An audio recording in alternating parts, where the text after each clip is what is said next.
Hello and welcome to Big Deal. In the last 2 months, at the peak of the pandemic, there is one bright spot on the deal street which is attracting substantial foreign investments. While the rest of the real estate sector may be a dampener, commercial realty has seen a growing interest coming in from the global deep-pocketed investors, and deals worth close to almost $4 billion are in the making as we speak. REITs are seen as the ones which are really creating this traction, and that could be one of the biggest reasons why the investors are lining up. Let's understand the space from the sector experts. Let me welcome on the show Ramesh Nair of JLL India, Jaggi Marwaha of Prestige Office Ventures, and from the investors side, we have with us Avinash Sule of Jaguar Growth Partners. Gentlemen, so good to have you on Big Deal. Now, starting with you, Jaggi, you are now on the developer side, and you have been with JLL as well as WeWork.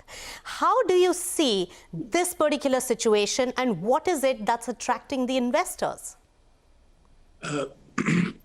Thank you. I think, the entire office markets have been on an upswing since the last 5-7 years. In fact, post GFC since 2012, we've been having quite a bull run in the office market. In fact, last year we broke all records in India by leasing about almost 49 million square feet of space.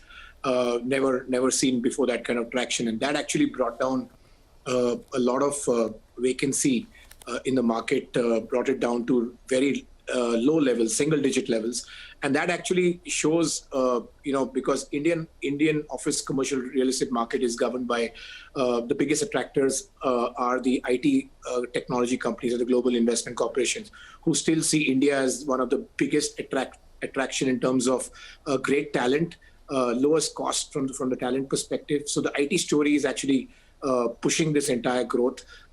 And this is perhaps the right time where people see a huge opportunity to further consolidate their positions in a market which is, I would say, much maturing quarter by quarter. Great quality of assets being, developed by the leading developers, and with the governance, with the compliance, and more importantly, the partnerships that they're getting with the best global investors who are attracted to such assets, it's a win-win for all of them, including us and the investors. So I think that's the bright shining star in the otherwise gloomy overall environment that we are all in right now. That's right, but some of the pockets have still seen investments like this particular pocket. A lot of equity market action has also taken place. So there have been bright spots, and this is one of them. Ramesh, let me come to you. Of course, Jaggi enumerated the reasons why the investors are getting gung-ho on this particular space. But the two important deals that have really come to the surface are underway, close to $4 billion coming in from Brookfield and Blackstone. First, it's concentrated in terms of investors, and it's concentrated in terms of what they like also. Like they are looking at high-end luxury, good office spaces. So how do you see the overall investor interest? And also, I would like to ask that REITs have really matured very recently. The monetization through REITs, is that the biggest driver that investors are lining up for? See, Nisha, REIT globally is a $2 trillion asset class. In India, it's only a 1.5-year-old story when last April, when the Embassy Offices REIT came into play. And we have already seen close to a market cap of $6 billion between the two REITs, which itself is not bad, given that it's already 1/3 of the total market cap of real estate listed players. We saw how the Mindspace REIT was oversubscribed 13 times. And here, Brookfield also now planning a REIT of another 600 million. We did this analysis in terms of how much out of the 600 million square feet of office space is REIT worthy in the country. And that number is close to a 300 million square feet number. So nearly half the office space in the country can be REITed, and the opportunity is around a $35 billion possible. Now, why are these REITs succeeding? One, both these REITs had very good management teams, great managers, great CEOs, very good sponsors. Blackstone was there in both these REITs.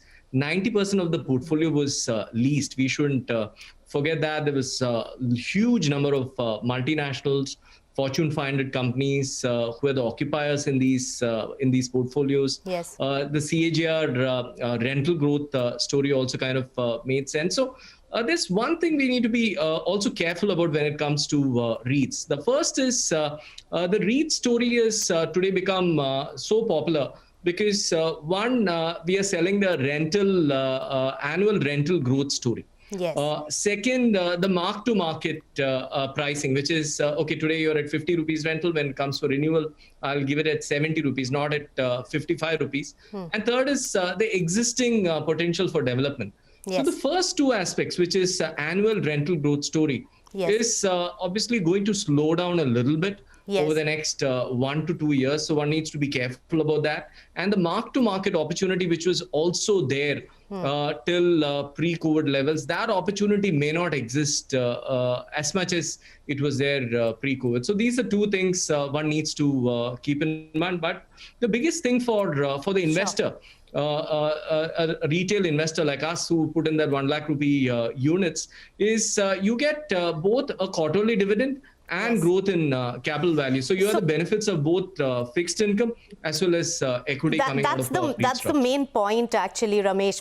Fixed income, the equity upside, and also an indirect way of investing in property at a smaller ticket size. All these are really coming to the benefit, and also an alternative mode of investment. What if equity markets do not have that kind of a conviction from the retail players, smaller retail players? All right, let me take it to the investor side also. Now, Avinash Sule, you've been in this sector for a very long time. You were part of a sovereign wealth fund, and you've had a good exit also as part of that. And now Jaguar Growth Partners is raising funds to invest in India. How do you see this? And especially, I want to ask you your interest on commercial real estate, because as of today, it's concentrated in a few hands like Blackstone, Brookfield, and GIC. Thanks, Nisha. I think, let me put it this way. We are talking to a lot of international investors, and all the global pools of capital are coming to us saying we need to diversify our pools from the US, Europe, and rest of Asia. We want an allocation into the growth markets of Asia. So they come to us saying, given our experience, how do we participate? Our experience across the emerging markets tells us there are three key tenets that investors look for, and that's what our filters are when we're looking for partners in India. Right? Are they scalable? Is there growth in the asset class? Is there growth in the strategy? Do they have good governance standards? And is there alignment? Now, this time around, what is different is there's a big next point called scale. All these global players earlier looked at India, said it's too small, didn't want to come in. However, now the opportunity size has expanded, as Ramesh alluded to, and Jaggi did. The market size has expanded. And suddenly, other pools of capital that were not looking at India, it checks the boxes and they want to enter. What are they seeking, and why do they want to come into India now, and what are we looking at in India? As you rightly said, the top 5 players already have big pools of capital chasing them, if at all. Jaggi would mention how many pools of capital chase him for his asset class. For us, it's below that. India has enough number of entrepreneurs below the top 5 who still have good assets. Ramesh mentioned the 300 million square feet of assets that can come out as REITs. They don't have an institutional partner. We are looking at many of those guys saying, okay, we can help them get to the next level. That's the interest. All right, so help them get to the next level. But Ramesh, an interesting point that has been made by Avinash is that new pool of capital. So I have been harping on concentration. What is the traction there that you're seeing? Will this sector manage to attract new pools of capital towards India as FDI? Nisha, if I was sitting in this interview 3 years back or 4 years back and saying Canadians will be the biggest investors in Indian real estate, you would have laughed. But today, Canadians are the biggest investors in real estate. We have lots of new pools of capital looking more Canadian firms, more firms from Middle East, more firms from Singapore, more Japanese today starting to look at India. Globally, this is a $1 trillion market. There's $1 trillion of investments which happen globally. And ours is just 5 billion out of those 1 trillion which comes to India. So you can look at the opportunity. US is 475 billion of that. And Germany is 80 billion. Even Japan, Australia, all are between like 30 to 40 billion. So that's a big opportunity. Now, why is there so much of interest? The main interest is, like Avinash and Jaggi said, is in the office asset class. So obviously, they're looking at the India tech sector very favorably. Yes. Even today, we have only 8% of the global tech industry of 2.5 trillion. So there's still a lot to be done. There are close to 1,400 global in-house centers in India, and per capita stock of office in India is just around 0.4 compared to 5 square feet in US. Sure. And we all know, and Jaggi mentioned about this, we all know India is the highest office absorption market in the world today.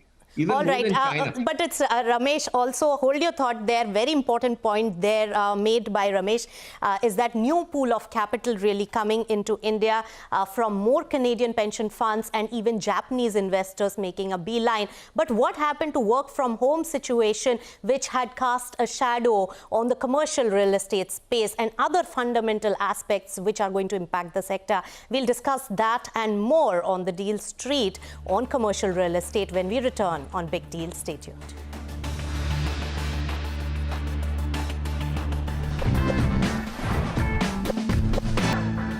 Welcome back. You're watching Big Deal, and we are discussing what are the reasons that's really attracting the global investors towards the Indian commercial real estate space. Now, Ramesh, as I was talking about the work from home situation, now that's something that really damages the whole office commercial real estate prospects going forward. Have we dispelled all those concerns when the investors are eyeing this as an attractive opportunity? And what are the other fundamental aspects which are driving growth in this space? Nisha, you may remember September 11. When September 11 happened, everybody started talking, saying we'll never take a flight again in our lives. People said we would never stay in a tall skyscraper after September 11. And we all know what happened. Today, work from home is like that. I won't come back to office again. Offices will disappear. We've done a lot of research about this in the last 6 months. And our take is for the next 2 to 3 years, work from home will definitely have a 15 to 20% impact on office absorption, not just in India, but different parts of the world. Currently, it's a necessity. We don't have a choice. So all of us are kind of working from homes.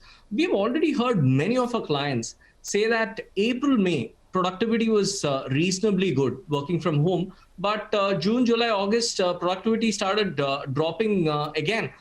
We also need to remember that when CEOs say that work from home is perfectly working for us, they're also playing to the galleries of analysts and to their clients, saying, okay, everything is fine in our organization. Definitely, there are positives like work-life balance when you're working out of home, travel costs, travel time. All that, but the kind of negatives which are there in work from home is much, much more than working from home. But so the absorption, right? So the absorption that you've seen, looking at the hard facts, are things normalizing? When are we reaching pre-COVID levels in your analysis? See, like Jaggi said, last year's absorption, which was around 46 plus million square feet of absorption we saw, it's going to take some time to reach that level of numbers. I think it's going to be at least a couple of years before we reach that number. But otherwise, this year, we believe the absorption would be around 25, 27 million square feet. Given what's been happening when everybody kind of wrote off the sector, I think that's a good number. So and next year, I think is it 50% of pre-COVID levels? All right, we'll reconnect with Ramesh on that. But Jaggi, give us a developer's perspective. Are you coming back with a lot more projects lined up? Because that's also one big signal of how the industry is doing. So, yeah. So with all these big, stories about, developers trying to reduce debt and trying to reset, what we're actually trying to see is that there's a huge opportunity to grow this business. While we speak, we are putting plans together to roll out almost 40 million square feet of office space in about 4 or 5 cities. And what is going to do is for us is that we have a great opportunity to reset, redevelop, reboot, and build assets which are globalized in nature, which attract the right investment partners, which attract the right tenancies, and more importantly, it's a time where you can actually look at and concentrate on exactly what niche of the commercial real estate market you need to do. But Jaggi, if I can stop you there, you spoke about new projects and expansion coming up, but real estate sector is very well known, given their salesmanship of creating a euphoria and a sense of well-being, even in most difficult times, having tracked the sector for long. I want to ask you one question: if these assets are so good, investors are lining up, why are the developers selling? Like I said, it's a great time to restart your business again. And also, yes, to answer your point, if there's one challenge most developers face today, it's the liquidity crisis, and I think that continues. And to be fair, all is not that shining all the time, but liquidity is a big concern for most developers today. Sure. So what this does is also, when you're resetting, you're lowering your debt, you're actually getting the gunpowder to grow this business at a much better pace and a much realistic manner in the future. So I think it's a mixed bag right now. And because the sense is that about 8 or 10 quality players are in this game today, about 30% of that market space of 600 million is controlled by the top 10, 12 players. So it becomes much more easy from both the investor's perspective as well as from the developer's perspective as to who to marry. And that's exactly what I take your point, because entrepreneurs in India also think whenever you get money, just pick it, and especially at these difficult times, they believe it. So if the investors are coming. But a few years back, Avinash, and help me reflect on that, if you had said that global investors are eyeing India, real estate was not one of the sectors on top of the list. RERA has changed a lot. A lot of perception building has taken place. So I think it's a reinforcement of the real estate sector in India in a lot of ways. But is it a difficult market to make money still? Nisha, let me put it in 3 simple categories. The first phase of India real estate was after the 2006, when the FDI opened up. You had all pools of capital rush into India, saying, I've done this in the West, I'll copy it and do it in India. That didn't work. Many of them had sour stories, and many of them left and never came back. 2010, 11, after the GFC, India was still growing. New pools of capital came in, the sovereign funds, Blackstone, etc., started setting up here, and they built their portfolios. This cycle that we're seeing is a very different one, where there is scale. All the new pools of capital are coming because of 2 things: scale and governance. Yes. All these companies, as Jaggi mentioned, Ramesh mentioned, all the top 10 companies, right? Yes. They understand governance. They understand what it is to be an institutional partner. And as we speak to the smaller players, the next level players, and even the bigger guys, all of them say, you tell me what do you need and I'll get you there. They're all willing to talk to us about rights. They're talking about all the right documentation, the right language, and the right projects are being shown to the investors. Right. It's alignment of interest, 100%. And I think that's what's causing investors to come back, and why this time India real estate is seeing real pools of capital come in. If I may, Avinash, I'll add one more point. You said governance, yes. Scale, yes. But I would say also monetization instruments like REIT. That's right. That, like, at a very short term, Blackstone can invest in an asset and then roll it out as a REIT at a bumped up valuation and gets money. So time value of money and returns also escalate quite a bit. So that's my understanding. But Ramesh, final word to you from the deal street. What is the traction that you're seeing from now on? So some of the trends which we are seeing very quickly, Ramesh. Yes. Yeah, land valuations are down. There is, like Jaggi said, there is liquidity challenges across the market today. If you're outside the top 20 developers in the country, even construction finance is tough. There's a lot of lease rental discounting capital available, but that is again with shorter tenures. We believe in the short term there would be a short-term pullback. with global funds, except the three who are really active due to the uncertainties, which will also lead to lesser investment volumes. New cross-border. People who are looking at investing in India pre-COVID will take a little more time and would delay their decisions, but they would definitely come back into the market. We also believe that the investment volumes would definitely go. All right, so I'll up. take that on that positive note. I'll have to end this discussion. Thank you so much, Avinash, Jaggi, and Ramesh, for all the insights on the sector. But more volume and more investors lining up for commercial real estate. With that, it's a wrap on Big Deal. Thanks so much for tuning in.